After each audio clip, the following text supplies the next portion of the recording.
नमस्कार, मैं हूं मेघा मित्तल और आप देख रहे हैं जस्ट इंडिया। महाराणा प्रताप सामुदायिक स्वास्थ्य केंद्र रसूलाबाद में प्रत्येक सोमवार, गुरुवार तथा शुक्रवार को 60 वर्ष या उससे अधिक के वरिष्ठ नागरिकों को निःशुल्क कोरोना की वैक्सीन लगाई जाएगी। इसके लिए जिनकी आयु 60 वर्ष हो चुकी है वे अपना आधार कार्ड, मतदाता पहचान पत्र या ड्राइविंग लाइसेंस लेकर राजपत्रित अधिकारी द्वारा जारी की गई कोई भी एक पत्र लेकर CHC के मैटरनिटी विंग में निःशुल्क कोरोना का टीका लगवा सकते हैं।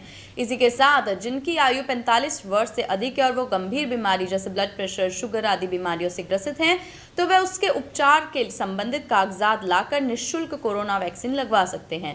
ये जानकारी रसूलाबाद SDM अंजू वर्मा ने दी है और उन्होंने बताया कि प्रतिदिन निःशुल्क 200 लोगों को कोरोना वैक्सीन लगाई जाएगी। वैक्सीन पहले आओ पहले पाओ के आधार पर लगेगी, जबकि ऑनलाइन पंजीकृत लाभार्थियों को प्राथमिकता दी जाएगी।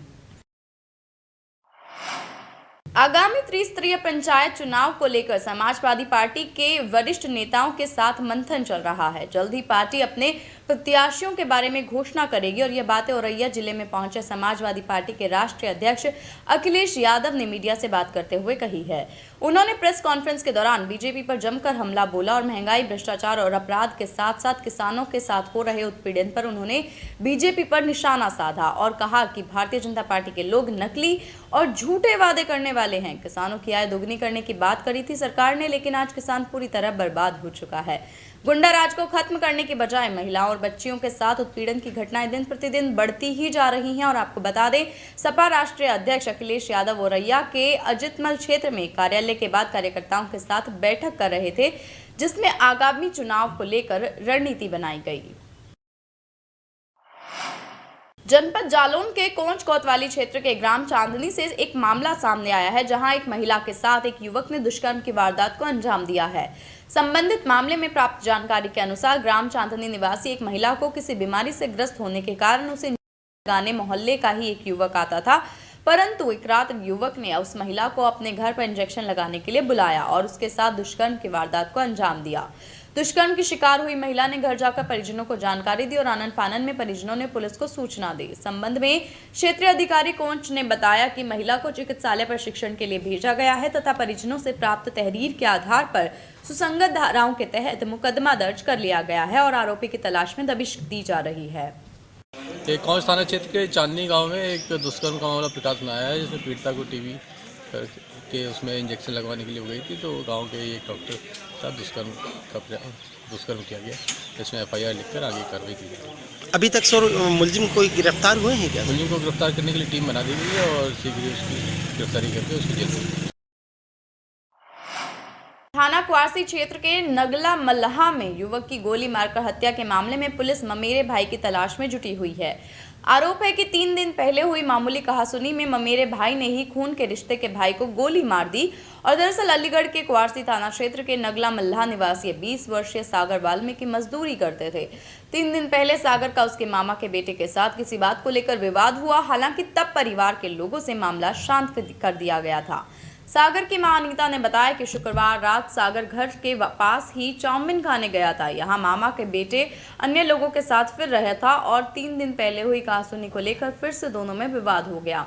इसी बात पर आरोपित ने गोली चला दी और फरार हो गया। गोली की आवाज सुनकर इलाके में अफरा तफरी मच गई और आसपास के लोगों की मदद से सागर को निजी अस्पताल में भर्ती कराया गया, जहां देर रात सागर की मौत हो गई।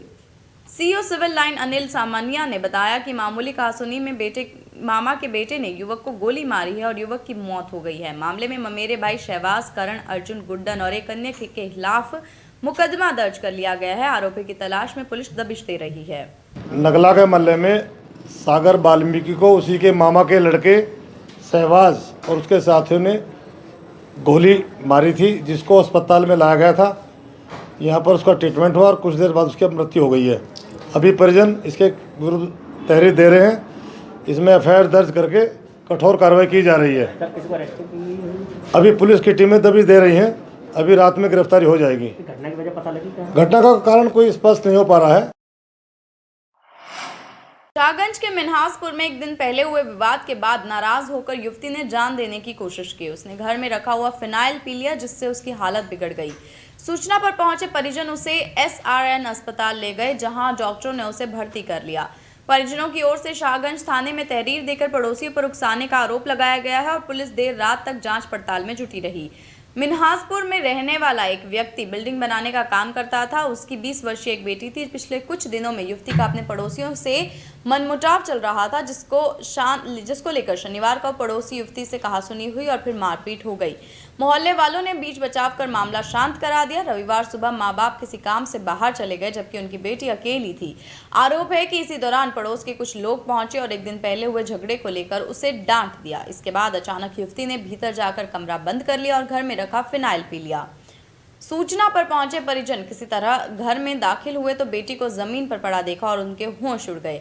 आनन फानन में उसे SRN अस्पताल में ले जाया गया, जहां डॉक्टरों ने उसे भर्ती कर लिया है। जस्ट इंडिया के इस बुलेटिन में बस इतना ही। और भी खबरों के लिए देखते रहिए जस्ट इंडिया। नमस्कार।